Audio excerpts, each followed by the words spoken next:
Hello दोस्तों, स्वागत है आपका हमारी इस डर और सस्पेंस से भरी हुई एक नई कहानी में। सुरजनपुर, ये नाम सुनते ही लोगों के दिलों में एक डर की लहर दौड़ जाती थी। ये गांव चारों तरफ से जंगलों से घिरा हुआ था। सूरज की रोशनी जब इस गांव के मैदानों पर पड़ती थी तो ये जगह नहायत ही सुंदर और खामोश दिखाई देती थी, लेकिन शाम होते ही ये जगह डरावनी बन जाती थी। लोग अपने घरों में दरवाजे और खिड़कियां बंद करके बैठ जाते थे और ये डर उस सरकटे भूत का था जो सदियों से लोगों के दिलों में डर बन के बैठा हुआ था। गांव के बुजुर्गों का कहना था कि इस जगह पर सदियों साल पहले एक जमींदार का राज था और इसका नाम ठाकर प्रताप था। ठाकर प्रताप सिंह बहुत जालिम और हत्याचारी था और उसकी हवेली गांव के सबसे बड़े वैभव भवनों में से एक थी। लेकिन जैसे जैसे समय बीतता गया उसकी हवेली खून की गंध से भर गई और उस ठाकर के जुल्म के किस्से दूर दूर तक फैल गए थे। ये ठाकर अपने दुश्मनों को मारकर हवेली के पीछे वाले जंगलों में उनकी लाशों को फेंक दिया करता था।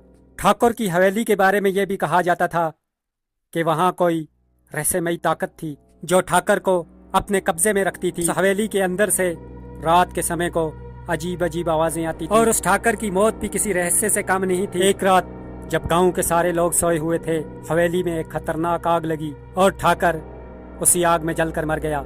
लेकिन उसकी आत्मा हमेशा हमेशा के लिए उसी हवेली में भटकती रही। ठाकर के मरने के कुछ समय बाद ही गांव के लोगों और वहां के गुजरने वालों को एक बिना सर के आदमी रात को दिखाई देने लगा। ये आदमी एक बूट पहन के चलता था और उसका सर नहीं था, इसीलिए लोग उसे सर कटा भूत कहने लगे। और जो भी उस भूत का पीछा करता वो कभी वापस नहीं आता। धीरे धीरे उस भूत का डर पूरे गांव में फैल गया और लोग सूर्यास्त के बाद घर से निकलने की हिम्मत भी नहीं करते थे।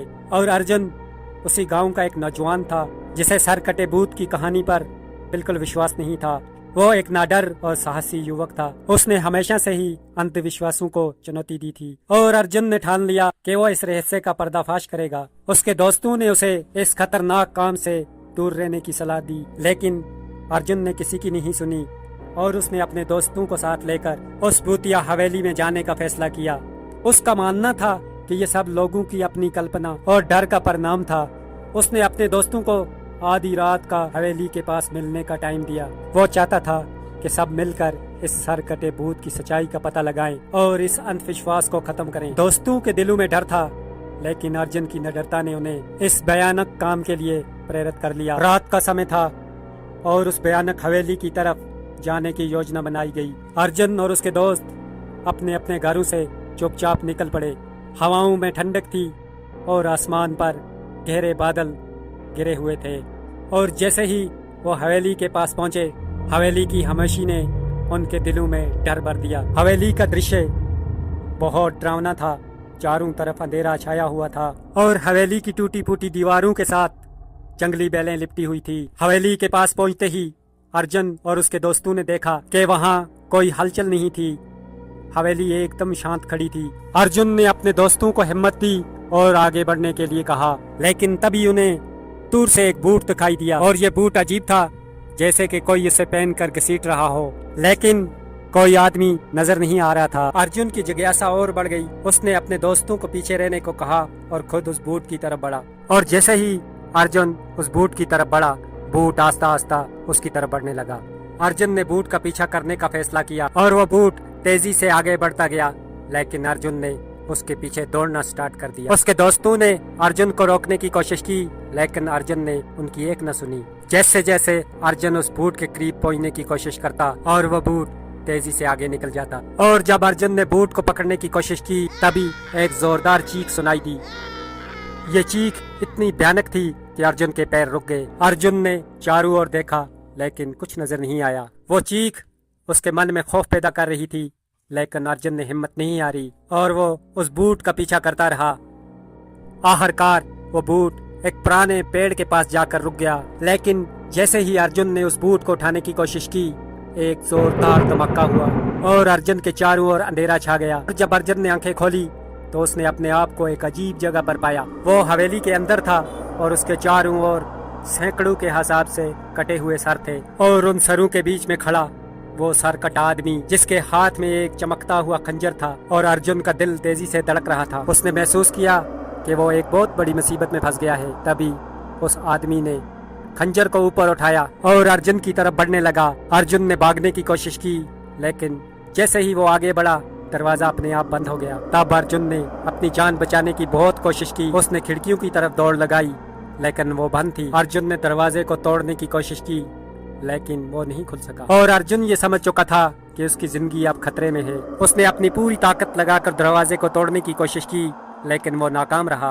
वो बिना सर का आदमी अब अर्जुन के बिल्कुल करीब आ चुका था और तभी अर्जुन ने चीखते हुए अपने दोस्तों को मदद के लिए पुकारा, लेकिन उसकी आवाज हवेली से बाहर नहीं पहुंच सकी। वो सरकट आदमी अर्जुन के करीब आ गया और खंजर को उठाकर अर्जुन के सर के करीब ले गया। गरजती हुई आवाज में बोला, तुम भी इन आत्माओं का हिस्सा हो गए। उसकी आवाज में इतनी ताकत थी कि अर्जुन के पैर कांपने लगे। अर्जुन ने अपनी जान बचाने के आदमी को धक्का देने की कोशिश की, लेकिन वो आदमी हिला तक नहीं था। और अर्जुन ने खंजर को पकड़ने की कोशिश की, लेकिन उसका हाथ खंजर को छूते ही जल गया। अब अर्जुन ने अपने आप को बचाने की आखिरी कोशिश की। उसने दरवाजे को फिर से तोड़ने की कोशिश की, लेकिन वो बंद ही रहा। वो सरकट आदमी अब खंजर को अर्जुन के सर के करीब ले जाकर एक जोरदार तेज वार किया। अर्जुन की चीखें हवेली के अंदर गूंज रही, लेकिन बाहर कोई सुनने वाला नहीं था। और उस रात अर्जुन ने अपनी जान गंवा दी। अगले दिन जब उसके दोस्त उसे ढूंढने के लिए हवेली पहुंचे, तो उन्होंने हवेली के पास में बिना सर के अर्जुन का शरीर पाया। ये खबर गांव में फैलते ही लोगों के दिलों में उस सरकटे भूत का डर और बढ़ गया। अर्जुन की मौत के बाद उस गांव के लोग और भी डर गए और उस सरकटे भूत का डर और उसकी कहानियों ने लोगों के दिलों में ऐसा डर पैदा किया कि कोई भी रात के समय अपने घरों से बाहर निकलने की हिम्मत नहीं करता।